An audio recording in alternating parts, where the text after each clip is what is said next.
The District 1 County Supervisor special election is taking place today. Voting centers are expected to open in the next couple of hours. Find out who are the candidates vying for this seat. Been ripped off and taken advantage of by many countries over the years. China fires back overnight after President Trump threatened additional tariffs. They actually, as a practical matter, can get to the courts and not be whisked away in the middle of the night like was originally done in this case. The Supreme Court says the Alien Enemies Act can be used for deportations with a catch. How much does it cost to raise just one child? And where does California rank? I'm Shanae Handy with those new numbers coming up. It's 6 a.m. on Tuesday, April 8th, and you're up with CBS 8.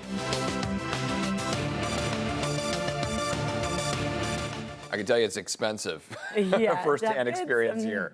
We'll get into all that. Hey, 6 a.m. on your Tuesday. So glad you're with us. I'm Eric Connert. And I'm Nada Iranpour. And you know what? We live in California for That's a right. reason. Our weather, of course, contributing a lot to that. Meteorologist Evan Irani joining us. A lot of pressure on you. Yeah. You better keep it nice. I get very lucky. Mother Nature, does it for itself. It's another beautiful day in San Diego. What I will say is that there is going to be some fog as we start off the morning, and then by the afternoon, we'll move into that sunny, warmer than normal range. Take a look at where we are right now out by the coast in terms of your fog. Downtown San Diego's at 9 miles of visibility. We got Miramar at 4 miles. So not seeing too much of a struggle, but some of that fog does linger from about the central portion of the county, Miramar, all the way down to Otay Mesa. So it could be an issue that you face over the next several hours. Here's a live look outside as we see that layer of gray start to pull its way back. Sunrise coming in about 25 minutes or so. Coming up in just a bit, we'll talk about the warmer than normal temperatures that we are going to keep seeing for a good portion of this week.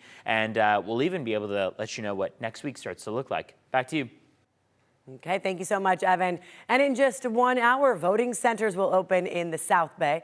It's the final day to vote in the District 1 County Supervisor race. 7 people, including 4 elected officials, are vying to replace former County Supervisor Nora Vargas. CBS 8's Regina Yarita live at Chula Vista City Hall. That's one of the many places where people can cast their ballot there, Regina. That's right. And in just a couple of hours, actually, this voting center here at the Chula Vista City Hall will be opening. But good morning, Eric and Netta. We do know that today is the day to close in on the District 1 County Supervisor special election. 7 candidates are running for the seat that was vacated earlier this year by former Supervisor Nora Vargas. She announced in December that she would not serve the second term, citing personal safety and security reasons. The candidate elected would be in charge of the cities in District 1, so that includes Chula Vista, National City, Imperial Beach, the San Diego neighborhoods of Nestor, San Isidro, and Barrio Logan, and the unincorporated areas of Bonita and Spring Valley. So today's special election is important because one of the 7 candidates must receive a majority vote. Otherwise, the top 2 finishers will move on to a runoff election that could take place in July. More than 376,000 ballots were sent to registered voters back in February to elect a person to fill the vacant seat. The person who will be elected will serve the remainder of the current term that ends in January 2029. We have a full list of the 7 candidates on CBS8.com, but half of the people running are South Bay leaders, including Imperial Beach Mayor Paloma Aguirre, Chula Vista Councilmember Carolina Chavez, Chula Vista Mayor John McCann, San Diego Councilmember Vivian Moreno. So many of them are South Bay leaders, but we know some of the candidates will be at certain locations tracking the results. So today, IB Mayor Paloma Aguirre will hold a watch party later tonight at Novo Brazil in IB. We also know Vivian Moreno will host a watch party to view the voting poll results. But again, that will take place at La Nacional here on 3rd Avenue in Chula Vista. We'll be tracking those results all morning, of course, all day. But those voting centers are opening at 8 a.m. For now, I'll send it back to you. Regina, thank you. Also this morning, the County Board of Supervisors deciding whether that newly elected member will have a say in the upcoming budget process. For that, CBS 8's Chris Groh joining us live outside County Administration Building with details on what's being considered with this budget. Good morning, Chris. Yeah, good morning, and that's one reason why Supervisor Monica Montgomery Stepp is proposing this, but also because of the chaos surrounding federal funding and what that may mean for how much the county actually receives for critical programs. Very important, I think, for that voice to be represented. But what's most important is that we actually know what we're working with within a budget. It is extremely important for us to know what those impacts will be before we make final decisions and adopt a budget. So this is what a two-step budget process is. The board would pass a recommended budget by the June 30th deadline and then would go on to vote on an official budget in October. And by then, they should have the District 1 supervisor sworn in. Now, this would also have to go ahead and pass several deadlines. For instance, that first deadline for the proposed budget would be June 30th, and then that second budget, October. But Monica Montgomery Stepp says her primary reason for this is actually that federal funding for programs like Medi-Cal and SNAP. We know that, of course, a lot of federal funding has been frozen or cut off.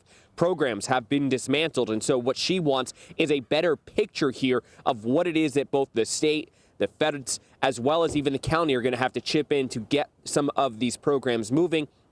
Again, as we told you just in that last half hour, over a third of the county relies on critical programs like that. So, or excuse me, a third of the county's budget is provided through state and federal funding for programs like that. Now, not everyone is on board with the two-step budget process. In fact, another supervisor, Supervisor Joel Anderson, has spoken out against it. He had this to say. Our constituents in the unincorporated communities shouldn't be punished or shouldn't be denied the services they rely on because the Board of Supervisors refuses to compromise and work together.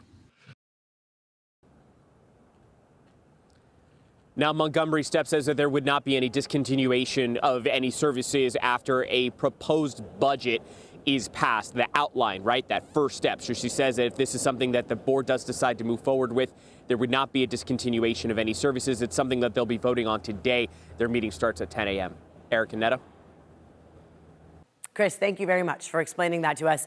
This morning, a woman is in the hospital in serious condition after a dramatic rescue. This happened in Poway. Take a look here. Police were searching for 59-year-old Yafeng Zhao. She was reported missing Thursday when they heard sounds coming from a manhole yesterday. San Diego Fire Rescue says Zhao was about 10 feet down that storm drain. Rescuers had to crawl through stormwater pipes to try to find her. And here's what the battalion chief had to say about the dangers of being in such a confined space. All sorts of gases, limited oxygen, what's going on in that confined space that are environmentally dangerous to them. There's also animals in those confined spaces sometimes that we can come across. So it does become very dangerous. Oh, can't imagine being in there for days. Zhao was pulled to safety with ropes and a harness. We do not know the extent of her injuries at this time. This morning, 2 people are in custody accused of a road rage shooting. The suspects were found hiding in a storm drain on Washington Avenue and Ballard Street. Police say it started when someone on a motorcycle fired a shot at a person driving a pickup truck shortly before 3 p.m. yesterday on Washington and Hamishaw. We're told the motorcycle was reported stolen out of the city of San Diego, and police have not found the weapon yet. This morning, China is accusing the U.S. of bullying and blackmail after President Donald Trump threatened additional tariffs. President Trump says China has just a few hours to drop its 34% retaliatory tariffs or risk another 50% import tax from the U.S. Overnight, China said it would, quote, fight to the end and take countermeasures. If President Trump's newly proposed tariffs on China go into effect, Chinese imports would face a combined 104% tax. That includes the 20% tariffs aimed at getting China to crack down on the trafficking of fentanyl. These taxes would impact everything from toys and cosmetics to iPhones and clothing. Meantime, sweeping tariffs are set to take effect tomorrow for dozens of countries. World leaders are scrambling to negotiate. We will eliminate the trade deficit with the United States. We intend to do it very quickly. We think it's the right thing to do. Vietnam and Zimbabwe have offered to eliminate their tariffs on the U.S. entirely, and the European Union will end tariffs on U.S. cars and industrial goods if the U.S. returns the favor. All right, it is 6:09. Here we are Tuesday morning, and day after day, it's been like sunny and warm. Yes, and nice. You might look outside and think that might not be the case today, but you just got to give it a couple hours. You know the drill. This is very typical for us in San Diego to run into that morning fog, and then by the time we get to about 8, 9, 10 a.m., we move in the direction of sunshine. Another thing to keep in mind is that this cloud layer that we're seeing out there tends to keep our temperatures a little bit more mild close to the water, and that's what we are also going to notice this afternoon is that those temperatures will likely stay in that slightly slightly cooler than normal range right along the immediate coastline. And then the second you make your way out east of just a 5 freeway, we see those warmer than normal temperatures prevail. There's even a chance that downtown San Diego gets into that slightly warmer than average range. But there's that layer of fog that we're contending with. Sunrise at 6:27 in just about 17 minutes. Let's look at the forecast out there.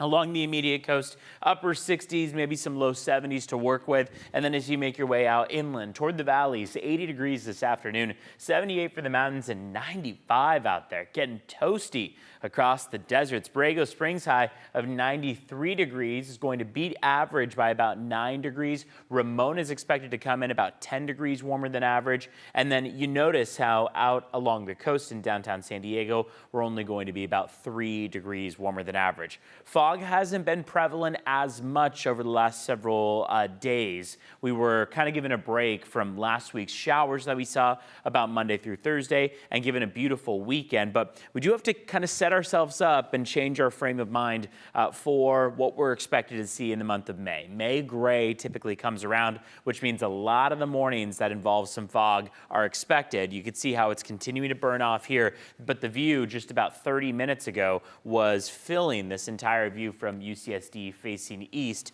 Now we've just got that thin layer of clouds. Temperatures warming daily through Friday, and a nice warm up between now and Friday. Patchy morning fog for many days ahead and breezy at times out across the mountains and deserts. We have a crash to take you to as far as traffic goes this morning. It's just one crash, and it is blocking the northbound lanes of the 15 right at the 8 freeway. You can see the stop and go traffic built in right around the Normal Heights and North Park area. Border wait times this morning are starting to slow down at the San Ysidro Port of Entry, about 70 minutes. Otay Mesa Port of Entry, about 60 minutes.